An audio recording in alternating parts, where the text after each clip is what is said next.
جو حدیث مبارکہ حضرات کے سامنے بیان کرنے لگا ہوں یہ بخاری شریف کی حدیث مبارکہ ہے۔ حضرت ابو ہریرہ رضی اللہ عنہ سے روایت ہے، فرماتے ہیں کہ نبی کریم صلی اللہ علیہ وسلم نے ارشاد فرمایا کہ سور جو ہے وہ 2 مرتبہ پھونکا جائے گا اور اس کے درمیانی جو فاصلہ ہوگا وہ 40 کا ہوگا۔ آپ سے پوچھا گیا ابو ہریرہ رضی اللہ عنہ کہ یہ 40 ماہ ہیں یا 40 سال ہیں؟ تو آپ نے اس کا کوئی جواب انہیں نہ دیا، حتیٰ کہ پھر جب دوبارہ سور پھونکا جائے گا تو اللہ تبارک و تعالیٰ انسان کو دوبارہ ریڑھ کی ہڈی سے دوبارہ زندہ فرمائے گا۔ علماء کرام اس حدیث کے بارے میں شاہ فرماتے ہیں، حضرت ابو ہریرہ سے جو پوچھا گیا کہ 40 سال ہیں یا 40 ماہ ہیں، کیا ہے، کتنا عرصہ ہوگا اس کے درمیان؟ اب این قیامت کی بات ہو رہی ہے۔ کل کے درس حدیث میں قیامت کی نشانی کی بات ہوئی تھی کہ سور پھونکا جائے گا تو سب موت واقع ہو جائے گی، جب دوبارہ پھونکا جائے گا تو دوبارہ انسان اپنی قبروں سے زندہ ہوتے ہوئے نکل آئیں گے۔ فرماتے ہیں ان کو اس پر وثوق نہیں تھا، علماء نے بات کی کہ وہ 40 سال ہے یا 40 ماہ ہے۔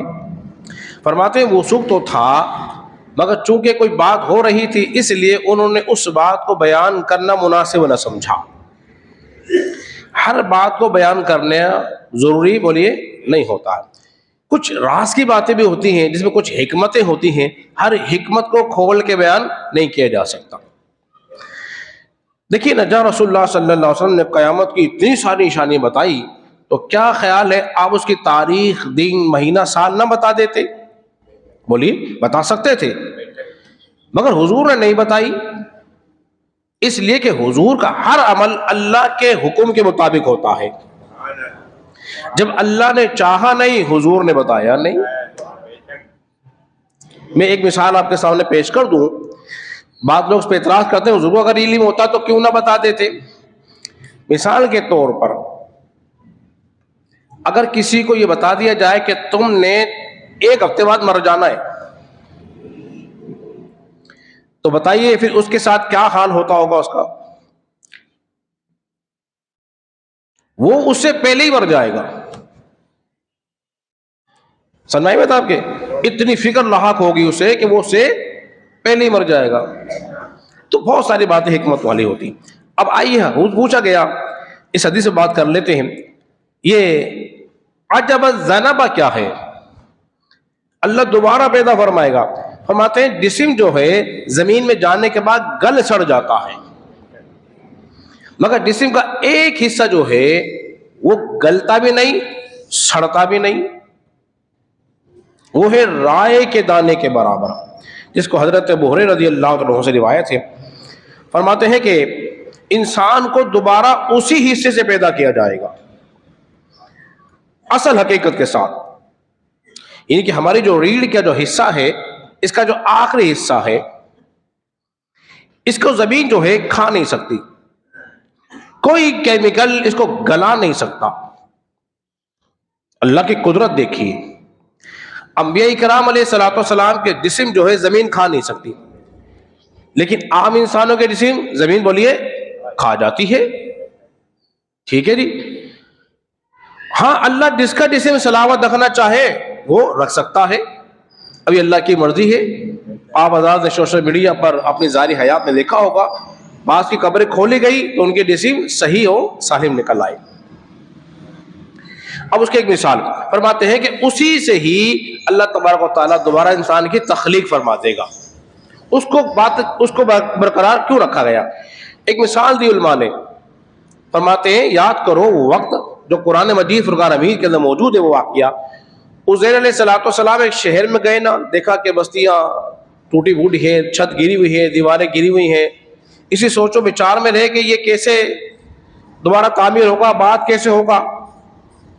تو آپ نے ایک درخت کے سائے میں پیٹ لگائی، آرام کرنے لگے۔ اللہ نے ان کی روح قبض کر لی، حالت نیند میں ان کی روح قبض ہو گئی. زمانہ گزرتا رہا, 100 سال گزر گئے. اللہ نے پوچھا عزیر کتنا وقت رہے؟ کہنے لگے شاید دن یا دن کا بعض حصہ میں نے یہاں گزارا ہے. اللہ نے فرمایا ذرا دیکھو تمہارے گدھا تو دیکھو. جس گدھے پہ سوار تھے لے کر آئے تھے باندھا ہوا تھا, گدھے کی جو ہڈیاں تھی بکھری ہوئی تھی, چمک رہی تھی. اور جو کھانے پینا جو آپ نے جس برتن میں باندھا ہوا تھا کپڑے کو لپیٹ کر, وہ کھانا جو تھا خراب نہیں ہوا تھا, ہڈیاں بکھری ہوئی تھی. وہ کھانا جس کپڑے باندھا ہوا تھا وہ کھانا خراب بولیے نہیں ہوا تھا. علماء نے بڑی نفیس بات کہی, جو رب کائنات انبیاء اکرام علیہ الصلوۃ والسلام کے بندھے ہوئے کپڑے سے جو کھانا بند جائے اس کو خراب ہونے نہ دے, تو وہ نبیوں کے جسموں کو کیسے خراب ہونے دے گا؟ سنائی بات ہے. تو پھر دیکھا نا اسی ہڈی سے جسم گوشت دوبارہ چڑھنا شروع ہو گیا اور دو دم ہلانے لگ گیا. اسی طرح اللہ تبارک و تعالیٰ اسی حصے سے دوبارہ انسان کی تخلیق فرمائے گا اور پھر دوبارہ انسان جو ہے اللہ کی بارگاہ کے اندر حاضر ہو جائے گا. لیکن جانور میں یہ حصہ دم کے اندر ہوتا ہے اور انسان کے اندر یہ حصہ ریڑھ کی ہڈی کے اندر ہوتا ہے. یہ اللہ تبارک و تعالیٰ اس کا محتاج نہیں ہے, وہ جس سے چاہے دوبارہ پیدا فرما دے. لیکن چونکہ فرشتوں کو علم دیا گیا ہے کہ تم نے اس سے دوبارہ تخلیق کرنی ہے, اس اعتبار سے اللہ تبارک و تعالیٰ نے اس حصے کو باقی رکھا ہے اور اسی سے دوبارہ انسان کی تخلیق ہوگی. اللہ رب العزت کے بارگاہ میں دعا کریں خالق کائنات ہم سب کو سمجھنے اور عمل پیرا ہونے کی توفیق عطا فرمائے.